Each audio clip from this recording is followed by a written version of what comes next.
Olá, meu nome é professor Ricardo Dias e nós vamos falar sobre plano diretor e gestão urbana.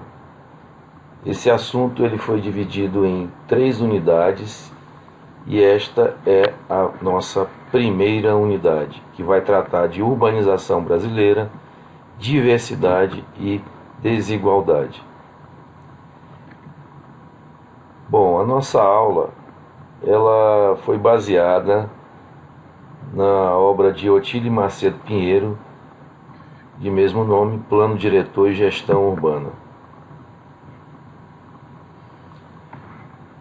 Os objetivos específicos dessa unidade seriam identificar as diferenças e as semelhanças das cidades brasileiras e pesquisar a origem dos seus graves problemas. Segundo, examinar o modelo brasileiro de urbanização e suas consequências na configuração atual dos municípios e na formação da rede brasileira de cidades. E, por último, analisar a estrutura urbana do seu município e entender o jogo de forças que torna tão desiguais as diversas partes da cidade para melhor intervir nessa realidade. Bom, tudo começa aí, né? Nosso processo de urbanização ele começa com as construções nas vilas de São Vicente e Santo André, aí fundadas por volta aí de 1537 por Martim Afonso de Souza, né? A mando do rei de Portugal. Essas construções, então, é que marcaram a efetiva ocupação e posse do nosso território pelos colonizadores portugueses. A partir desse momento, então, e acompanhando a nossa história econômica do Brasil, nossas cidades têm origem nas atividades produtivas do açúcar, da mineração, do café, do gado, da borracha, do algodão, da industrialização. E os aglomerados urbanos eles se desenvolveram inicialmente ao longo da costa e depois, né, à margem dos rios em direção ao interior, tá? Em um movimento em direção ao oeste e ao norte que continua até os nossos dias.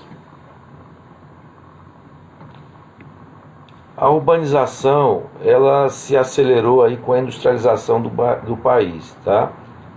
A década de 1960 marca a virada de um país que era predominantemente rural para predominantemente urbano, como a gente pode observar nesse quadro aí que vocês estão observando, né? Então a nossa população em 1960 era de 70.191.370 pessoas, né? Onde a nossa população urbana era constituída de 31.303.034 habitantes e a população rural, né, 38.767.423, ou seja, naquela época nós tínhamos aí um percentual de 44,60% da população vivendo em áreas urbanas. Já na década de 70 a gente tem uma inversão, né? Então esse percentual ele salta para 55,92%, tá? E aí por volta de 2000 nós temos aí 81,25%, tá? Esses números hoje são bem maiores, tá? A gente deve estar em torno de 85%, e a tendência é a gente acompanhar o que está acontecendo em todo o mundo, né? Com uma população urbana entre 85% a 90%. Perceba, né, que de acordo com o censo de 1960, menos da metade, ou seja, 44,6% da população vivia nas áreas urbanas. Foi a análise que nós fizemos há pouco, né? Já em 70, então, esse índice passa para 55,92% e 2000, 81%. Isso nós já tratamos. Bom, o que é urbano, o que é rural, né? Então esse conceito ele vem do decreto de 1938, na verdade o decreto 311, né? que transformou em cidades todas as sedes municipais, independentemente de suas características estruturais e funcionais, né? E também do impacto que elas geram no ecossistema. Então, assim, por esse conceito, ela contabiliza como urbana toda a população, por exemplo, de povoados, vilarejos e até aldeias indígenas situadas dentro do perímetro urbano dos municípios. Mas, para alguns acadêmicos, a grande maioria dos nossos municípios eles são rurais, com um meio natural pouco impactado pela urbanização, tá? Mas para outros, né, com os avanços tecnológicos, são cada vez mais intensas as relações entre a cidade e o campo. E aí, isso então se torna mais difícil, né, da gente classificar. Hoje, né, pelo que nós vimos, né, pelos números apresentados, nosso país ele é essencialmente urbano. Só que essa distribuição ela não é uma distribuição igual, proporcional, né? Vejam alguns números. Olha, são 14 as cidades que têm mais de 1 milhão de habitantes e concentram 1/5 da população do país, né? Quase a metade dos municípios, ou seja, 2.601 deles, tem menos de 10 mil habitantes, segundo o censo aí de 2000, tá? O município menos populoso encontrado neste censo é Borá, que tem apenas 804 habitantes e que se situa no estado de São Paulo. E o município mais populoso, São Paulo, né, habitam mais de 10, né, milhões de pessoas, o que é a capital econômica e cultural do país. Todo mundo sabe disso, né? Bom, a gente vai tratar agora de um outro item, né? Municípios brasileiros, diversidade e igualdade. Vamos começar primeiro falando sobre a diversidade, né? Diversidade significa, né, diferença, tá? Então a diversidade ela pode ser expressa de várias formas, tá? Por exemplo, no número de habitantes, nas dimensões territoriais, na localização, na configuração espacial e também na riqueza natural. Podemos ainda falar sobre diferenças culturais, formação histórica e etc. Quanto ao tamanho, nós temos territórios, por exemplo, que variam de 3 km², que é o caso, por exemplo, de Santa Cruz de Minas, também no estado de Minas Gerais, para cidades com quase 160 mil km², que é o caso de Altamira, que fica no Pará, né? Que é, inclusive, maior do que muitos estados brasileiros e até países. Municípios de mesmo porte têm situação muito diversa se eles estão situados em uma região metropolitana ou no sertão, ou ainda a 12 horas de barco da cidade mais próxima, como é muito frequente lá na região amazônica. Dessa forma, né, vocês já podem ter percebido, né, que os nossos municípios eles são bastante peculiares, bastante diversos, né? A gente tem, além do que a gente citou, né, municípios floresta, municípios ilhas e também municípios localizados no semiárido, né, onde a questão central destes municípios situados aí no semiárido é o combate à desertificação, tá? E como é que é o seu município, né? Quais são as suas características? Quando eu digo características, seria no tocante a características físicas, históricas, culturais, econômicas, demográficas, etc., né? Quais são as características do seu município, as mais marcantes? Cabe a reflexão.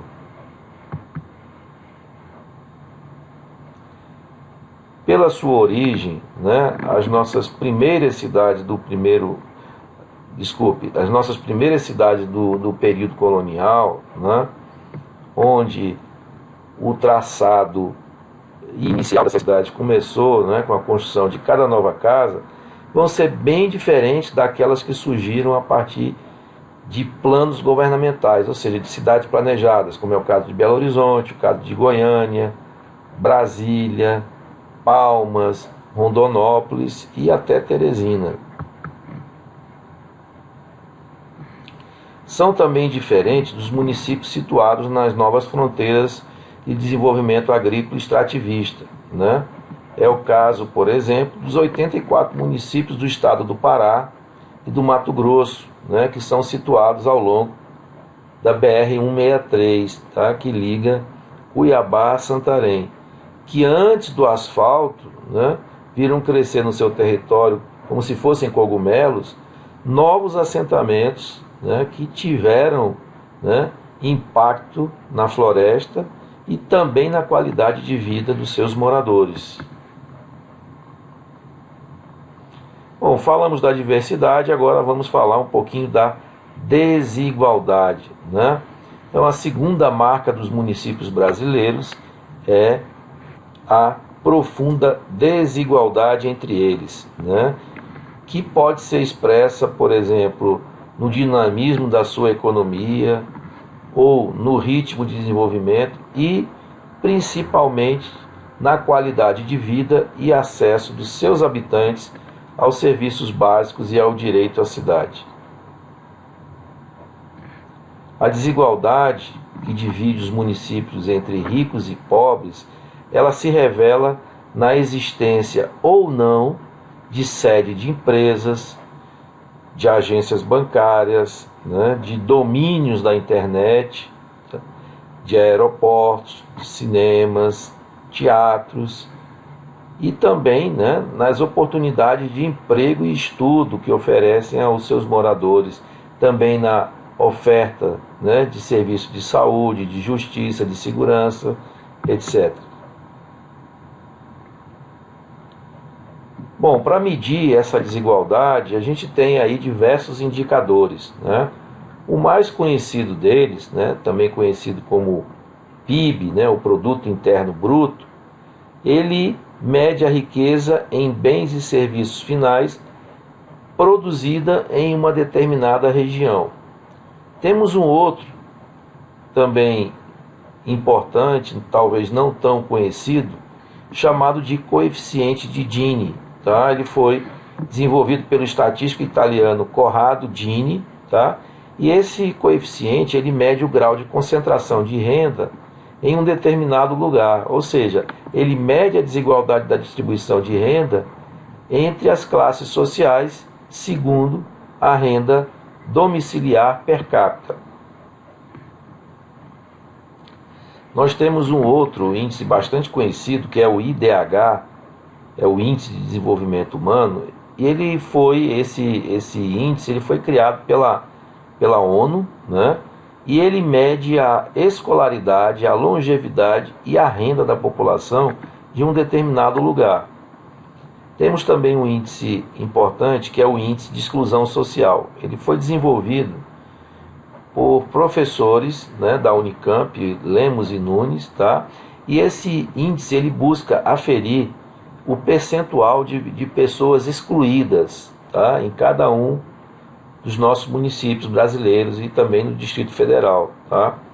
E ele possui 5 variáveis, né? Que é a privação de água tratada, saneamento, coleta sistemática de lixo, educação e também a renda. Temos um outro índice chamado IES, que é o Índice de Exclusão Social. Ele vai além do IDH, tá? Esse índice ele mede a pobreza absoluta, ou seja, aquela pessoa que não consegue ter acesso a uma cesta básica e a bens mínimos necessários à sua sobrevivência. E assim ele permite então estimar o percentual de excluídos em cada um dos municípios, estados e regiões brasileiras, tá? E além disso ele verifica também qual é a maior carência de cada uma delas. Bom, continuando aí o nosso item ainda, né, falando de urbanização brasileira, vamos tratar de um outro assunto, né? Muitas pequenas cidades e expressivas grandes cidades, tá? Bom, o conjunto dos municípios, né, brasileiros, constituído aí por várias pequenas cidades e poucas, mas expressivas grandes cidades, formou no nosso país uma complexa e hierarquizada rede urbana em função das relações que esses municípios se estabelecem entre si, tá? São fluxos permanentes de pessoas, né, que vão em busca de produtos e serviços, normalmente compras, né, educação, serviços de saúde, cultura e lazer, acesso a aeroportos, etc. Tá? E também de escoamento de mercadorias para aquisição de insumos e também de distribuição dos produtos. Tá? Esse movimento, né, de acordo com a professora Raquel Ronick, né, seria na busca de algum sinal que pudesse apontar aí uma característica da cidade de qualquer tempo e lugar, tá? E a imagem que veio à cabeça aí da Ronick, tá, foi a de um ímã, tá, que possui um campo magnético que atrai, reúne, né, e concentra os homens. E aí a gente faz, né, o seguinte questionamento, né? O que é que viria a ser uma cidade pequena, uma cidade média e uma cidade grande, tá?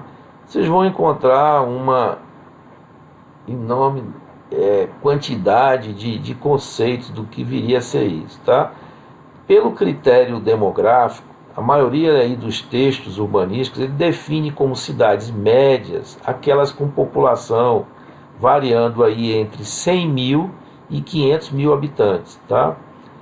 No Brasil, devido às características do nosso sistema urbano regional, o IBGE ele considera que nas regiões norte e centro-oeste podem ser caracterizadas como cidades médias aqueles municípios que possuem entre 50 e 100 mil habitantes, ou seja, ele baixa, né, um pouquinho aquele intervalo que foi citado aí anteriormente, tá? De 100 mil para 500, tá? Para ficar entre 50 e 100 mil habitantes. Então, aí dessa maneira, né, no norte e centro-oeste, vão ser consideradas pequenas as cidades que estão abaixo de 50 mil e grande aquelas acima de 100 mil, tá? Nas demais regiões do país, né, são consideradas cidades pequenas as que estão abaixo de 100 mil e grandes as que estão acima de 500 mil habitantes. A gente tem outras formas, né, de classificar as cidades. Além do critério demográfico, ou seja, da população, né, existem também classificações, né, com relação ao grau de influência, tá, que exerce em seu entorno. De acordo aí com a Jane Jacobs, né, por exemplo, ela diz que as metrópoles elas não são apenas maiores que as cidades pequenas. Elas vão aí se diferenciar das cidades pequenas e também dos subúrbios no tocante a aspectos fundamentais, que um deles é que as cidades grandes são, por definição, cheias de desconhecidos, né? Você não é conhecido pelo seu nome, você é um número. E a gente tem essa mesma percepção quando a gente está numa cidade pequena, ou seja, é quase como se fosse o inverso do que a gente falou há pouco, tá? Como é dito na linguagem popular, todo mundo na cidade pequena te chama pelo nome ou apelido, ou seja, as pessoas se conhecem, tá? Não é uma cidade de desconhecidos, muito pelo contrário, tá? A maioria dos habitantes sabe quem são seus pais, a sua família, e não é necessária a utilização do rádio ou da televisão para uma notícia se espalhar rapidamente, tá? E é quase impossível se perder na cidade. Na sua cidade, durante as eleições, não há segundo turno, né? Isso aí é uma obviedade, né? Em 2007, o IBGE realizou um estudo dessas relações e ela chamou esse estudo de Rede de Influência das Cidades, tá? E que ficou conhecida sob a sigla REGIC, tá? Que abrangeu aí um total de 4.625 municípios, onde 85% deles têm menos de 20 mil habitantes, tá? Esse estudo ele identificou que as cidades com maior centralidade, ou seja, os nós dessa rede, né, e estabeleceu a região de influência de cada uma delas em função da intensidade das relações e também da área de abrangência dessas redes identificadas. Foi detectado também, né, que algumas cidades têm papel de controle e comando em grandes regiões do país. Tá? Essas cidades de maior destaque, elas vão ser centros de gestão pública e empresarial, porque elas vão concentrar, né, uma grande diversidade de órgãos, né, sede de empresas, tá? E assim elas vão, então, né, ser o centro de controle, ou seja, vão propagar decisões, vão definir relações e vão receber, né, uma maior quantidade de investimentos. Outras são também centros de gestão pública e empresarial, mas têm atuação restrita ao próprio território municipal, ou seja, ela tem uma influência mais local, né, e não regional, aí, como nós falamos aí anteriormente. E existem ainda as que apresentam indicativos de centralidade mais fracos, né, do que os centros localizados em outras regiões e exercem forte polarização em suas áreas. É o caso de cidades médias lá da região amazônica. Se você tem algum interesse ou trabalha com cidades amazônicas, a gente dá uma dica aí de fonte de pesquisa e troca de informações, que seria essa rede de cidades da Panamazônica. Tá? A Panamazônia é a Recipan. E aí, você já ouviu falar dessa rede? Aproveite para pesquisar. Bom, esse estudo REGIC, né, o REGIC, que seria o estudo das regiões de influência das cidades do próprio IBGE, ele propôs uma classificação que a gente está apresentando aí para vocês aí nesse quadro abaixo, tá? Para a rede urbana brasileira. Então, ele classificou aí 12 metrópoles, né? E que vão ter como características serem centros urbanos do país, tá? E caracterizam por seu grande porte e por fortes relacionamentos entre si, né? Além de possuírem extensa área de influência, tá? Aí a gente tem umas subdivisões, né, uns subníveis, que grande metrópole nacional, e metrópoles nacionais, e metrópole.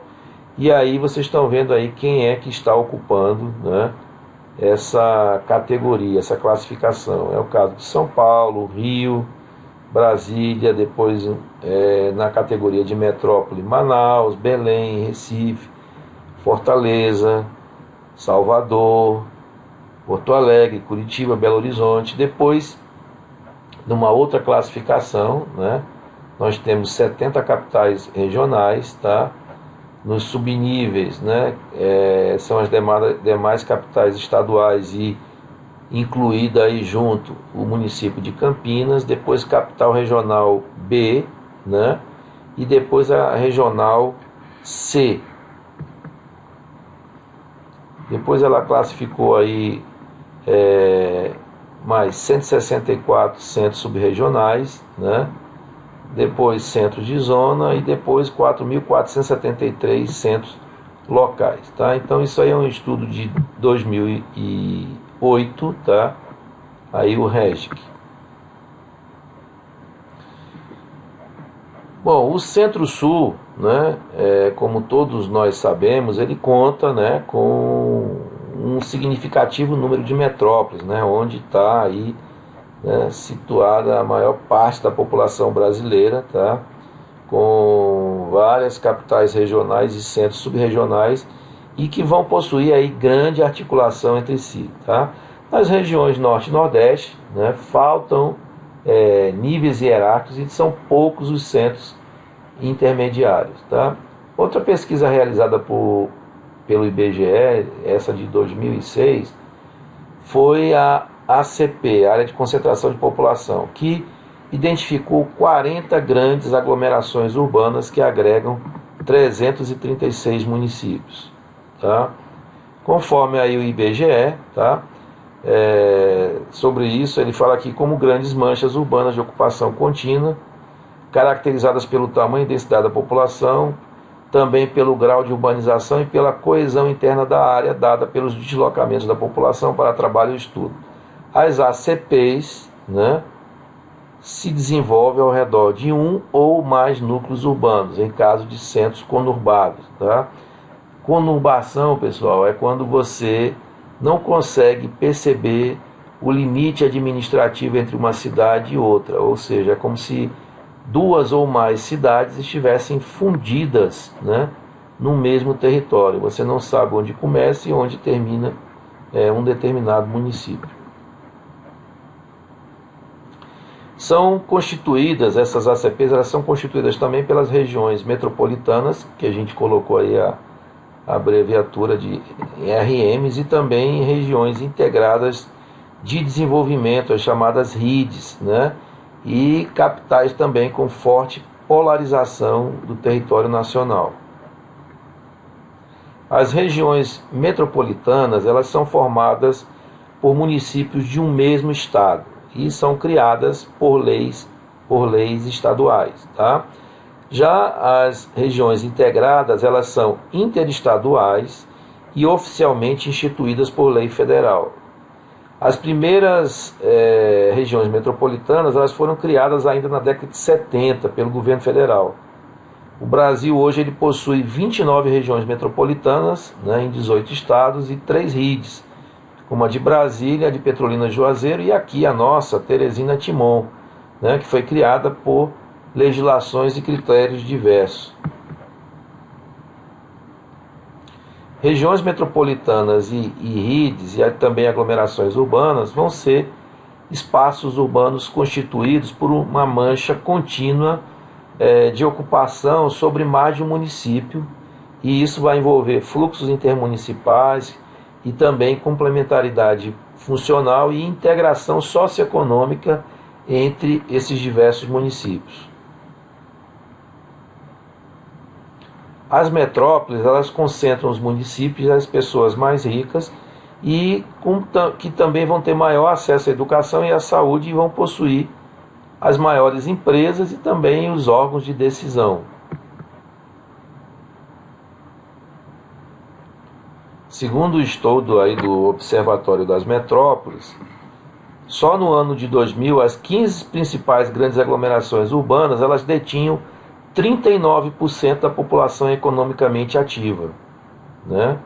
Que é também chamada de PEA, e concentravam 80% das sedes das 500 maiores empresas do Brasil. 74%, também sediavam 74% das operações bancárias e financeiras e também 67% dos empregos em atividade de ponta. E também com 52% da massa de rendimentos e 74% do movimento de passageiros no tráfego aéreo. Outro fator aí que merece destaque faz referência ao papel que cada vez mais prepondera, né, das cidades médias na dinâmica econômica e espacial do nosso país, que isso também vai contribuir para a expansão e o adensamento da nossa rede urbana.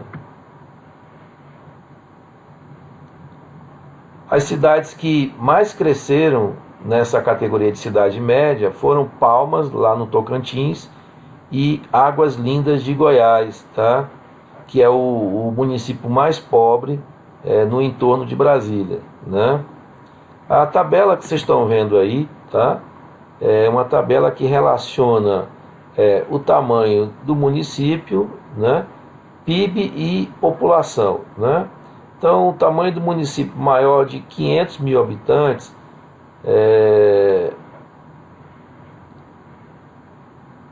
O PIB deles em 2002 era de 43,34, né? Em 2005 ele baixa um pouquinho para 41,70 e em termos populacionais, né, a gente tem um decréscimo, né, pequeno, mas tem um decréscimo. Populações entre 100 mil e 500 mil habitantes, o PIB representava 26,07, aumenta um pouco em 2005 para 27,35. A população era de 23,80%, sobe para 25,05%, né? E populações menores, né, menores do que 100 mil habitantes representavam o PIB aí em 30,59%, né? Tivemos uma pequena redução em 2005, 30,95%. População representava 46,39% e em 2007 45,24%. Então a gente consegue observar que as cidades médias, ou seja, essas entre 100 mil e 500 mil habitantes, tiveram aumento tanto na questão do PIB como na questão populacional, né? Então a gente consegue concluir, né, que as cidades, né, médias, né, elas vão ter uma maior participação na questão do PIB e também na questão da concentração da população. O fortalecimento, então, das cidades médias vai ter aí como contraponto outra característica da nossa urbanização atual, que é a perda de dinamismo demográfico e a atratividade para novos investimentos nas grandes metrópoles do Sul e Sudeste, e também o aumento, né, do crescimento das periferias dessas aglomerações. Portanto, a gente pode afirmar que o padrão de desenvolvimento intensificou, né, o fenômeno de formação e consolidação das 40 aglomerações urbanas em todas as regiões, mas, apesar de desacelerar o crescimento da cidade núcleo, as metrópoles centrais concentram cada vez mais as atividades de controle e comando, a população mais rica e também atividades, né, de ponta.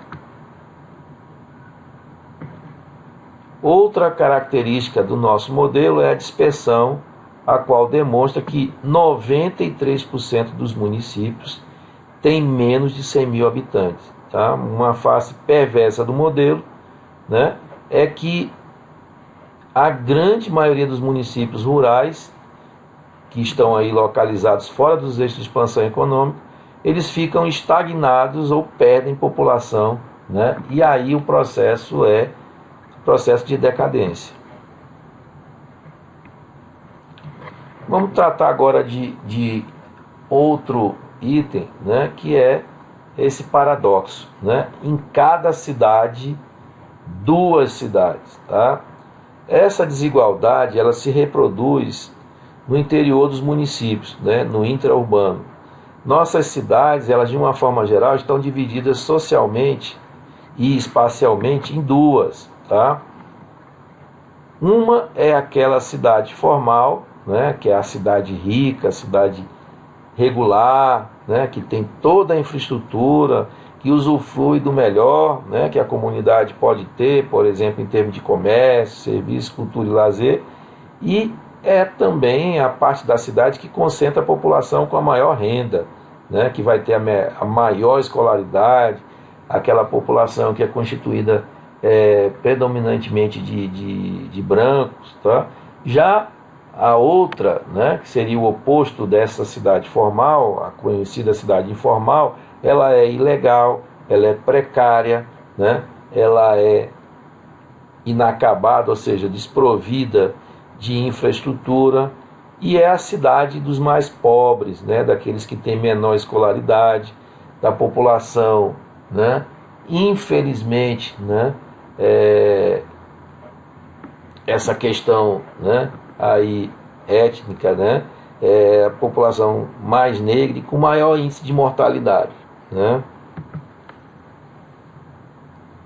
Por exemplo, Brasília e seu entorno, né, é uma região de contraste, né? O caso do Rio de Janeiro, né, ali da área da Zona Sul e da Baixada Fluminense, né, que vamos ter ali diversos, né, subúrbios, né, que são totalmente desprovidos de infraestrutura e violência, etc.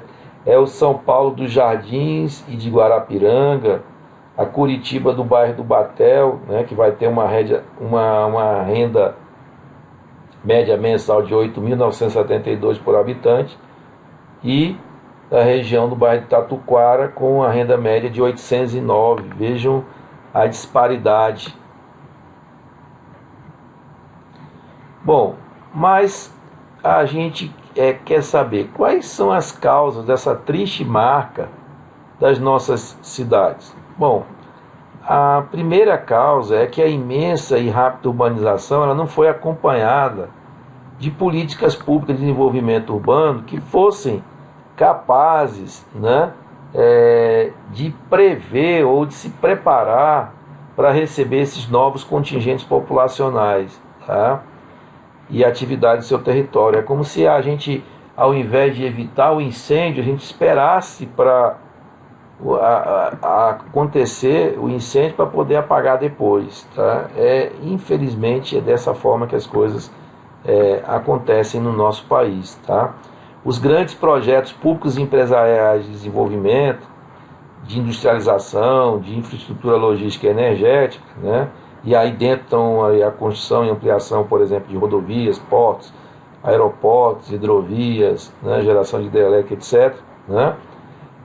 Eles atraíram os trabalhadores em busca de um sonho de viver melhor, mas não previram na sua programação o apoio aos municípios na construção de moradias para receber essas pessoas, né? Também na ampliação de redes de serviços de infraestrutura para receber esses novos trabalhadores e esses migrantes, tá? E que ambos não tinham poder aquisitivo para comprar ou alugar uma moradia decente. A segunda grande causa que apontamos é que no nosso país a terra urbana ela é tratada como uma mercadoria muito cara, né? E que está extremamente concentrada na mão de poucos proprietários que podem decidir se querem ou não colocá-la no mercado para venda ou locação. E a pequena parte do tecido urbano dotada de infraestrutura e serviços tem sido cada vez mais objeto de cobiças imobiliárias, o que leva às alturas o preço nessas áreas. Quanto mais bem localizado o imóvel, mais alto o seu preço e maior a probabilidade de valorização, tá? Isso vai ser resultado principalmente de ações públicas, né, que são aprovadas aí por meio de obras e leis, né, e também privadas, a construção, por exemplo, do shopping, a nova faculdade, né, e outras obras aí de porte. Bom, e agora a gente vai falar da cidade ilegal, tá?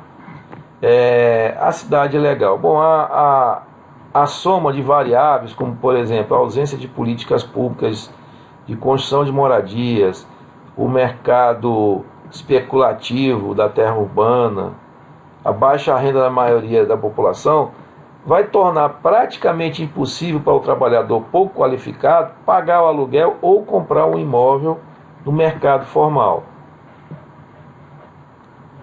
E aí, sem qualquer tipo de subsídio do poder público e sem renda para alugar ou comprar a sua moradia na cidade legal, vai ter como alternativa para esse trabalhador de baixa renda, né, somente morar em áreas fora das áreas legais, né, e também não obedecer a questão de normas, né, irregulares ou informais, tá?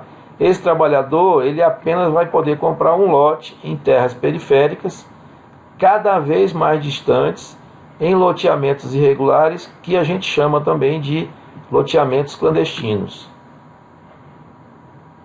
Esses loteamentos clandestinos, eles não são aprovados pela prefeitura, eles não têm registro em cartório de registro de imóveis, tá? E normalmente estão situados em áreas rurais ou áreas urbanas de preservação ambiental, ou ainda cujos lotes têm dimensões menores daqueles previstos naquela zona. Ou seja, o trabalhador pouco qualificado, ele passa a vida dele todinha construindo aos poucos sua casa, né, com suas economias, sem qualquer tipo de assistência técnica. Quando ele consegue construir sua casa em um menor espaço de tempo, na maioria das vezes as características elas são muito precárias, né? As construções elas são feitas em áreas ambientalmente frágeis, como por exemplo favelas e mucampos, e áreas que na sua maioria são protegidas por legislação que possui fortes restrições ao uso, né, e ocupação do solo, e por isso eles são tão desprezados pelo mercado imobiliário formal. E a informalidade ela traz um alto custo individual e coletivo, né, pois a precariedade do acesso ao saneamento básico, também ao serviço de transporte, à saúde e à educação, vai se somar à insegurança jurídica e eles vão ser forçados aí, né, a perder a posse do imóvel, né, por causa de despejo, né? E essa insegurança ela vai pôr em risco, inclusive, a vida deles, né, em virtude da fragilidade das construções, né, que muitas vezes, né, não tem assistência, né, de um profissional e elas, né, desmoronam, né, são, pelo fato de estarem situados nessas áreas de risco, também não oferecem qualquer tipo de segurança se morar nesse tipo de imóvel. Vamos falar de outro item, né? Cidade insustentável e urbanismo de risco. Bom, a expansão das cidades sobre as áreas rurais, né, e ambientalmente frágeis, ela também é produzida pela indústria do mercado imobiliário, né, que precisa gerar sempre novos objetos de desejo, né, criar novos espaços de mercado para as classes principais, né, as que têm dinheiro, né, que são as classes altas e médias, como foi o caso que apareceu na Barra da Tijuca, aí mais ou menos pela década de 70, né, ou a Praia do Futuro em Fortaleza. É o caso cada vez mais difundido no país, né, dos condomínios fechados, né, aqueles construídos, na sua maioria, fora das leis e das normas, com a conivência das prefeituras. Com essa prática, a mancha urbana ela se espalha, deixando grandes vazios entre esses novos assentamentos e a cidade, né? E como os projetos não prevêem moradia para as famílias de seus empregados e prestadores de pequenos serviços, ele vai gerando ao seu redor, né, um entorno com várias ocupações precárias de baixa renda, né? Se você analisar, por exemplo, a zona sul do Rio, é exatamente isso que a gente está comentando, né? Você tem edifícios de alto padrão, né? E ao redor desses edifícios de alto padrão você vai ter lá uma quantidade enorme de favelas, né, ocupando, né, as regiões de encosta lá, os morros cariocas. Essa nova forma de morar, né, que é vendida, propagada aí pela nossa propaganda, principalmente aí visando aí a classe média, ela desqualifica e provoca o esvaziamento e a deterioração daqueles antigos espaços de moradia, né, da elite econômica, né, que vão tornados ideologicamente menos nobres, né, porque são lançados esses novos produtos, tá? E isso ocorre particularmente nos centros urbanos dos municípios. Então vão se criando novos bairros e aqueles outros mais tradicionais eles vão, né, ficando em decadência. O custo ambiental, social e econômico torna esse padrão de ocupação insustentável para todos, tá? Como, por exemplo, a ocupação de área de fundo de vale, mangues e morros tem como problemas mais visíveis as enchentes, né, das partes baixas e os escorregamentos que ano a ano aí levam, né, várias vidas e também patrimônios, né? Uma casa que o sujeito conseguiu ao longo de não sei quantos anos, né, vai-se embora com, né, enchentes e esses alagamentos. A poluição dos cursos d'água e dos mananciais, ele gera carência e alto custo para o abastecimento de água, né? E também o aumento das doenças de veiculação hídrica. O espraiamento da mancha urbana, ou seja, essa ocupação, né, como se fosse uma espécie de mancha de óleo, pela incorporação de terrenos cada vez mais distantes, ele onera bastante a provisão e a manutenção das redes de infraestrutura, né, porque você tem que levar para cada vez áreas mais distantes luz, água, esgoto, pavimentação e também serviços, né, de coleta de lixo, né, por exemplo, o transporte coletivo, né, também vai ser uma dessas, vamos dizer, desses problemas, né, que vão causar também engarrafamentos diários nas grandes cidades, já que a população, né, exige grandes deslocamentos para conectar o lugar de moradia ao trabalho, né, ou do seu estudo ao serviço, a esse centro, né, e esse movimento de ir e vir, tá,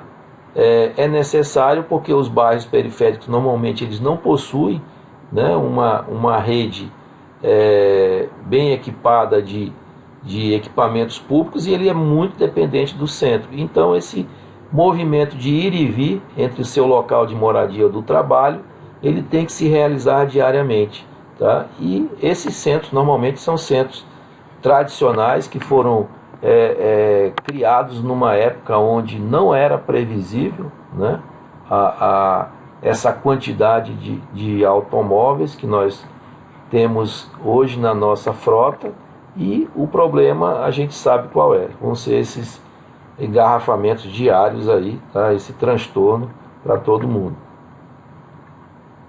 Os grandes vazios gerados nos espaços intermediários, eles se tornam novos objetos de especulação do preço da terra e também da ociosidade das redes de infraestrutura e da insegurança para pedestres e vizinhos, né?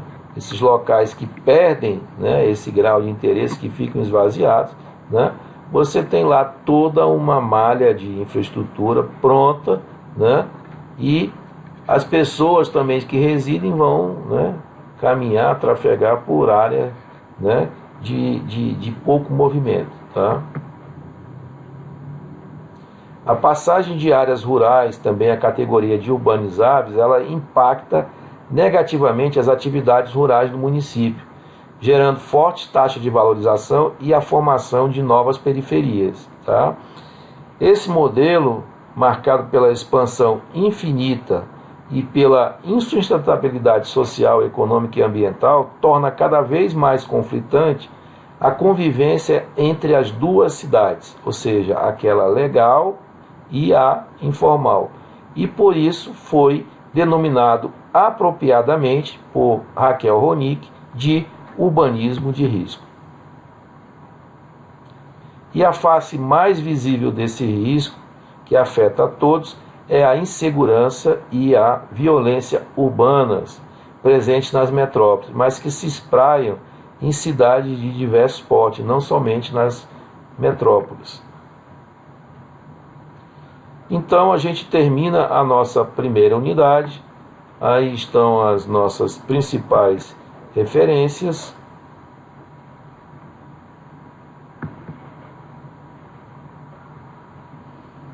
Nossas referências complementares.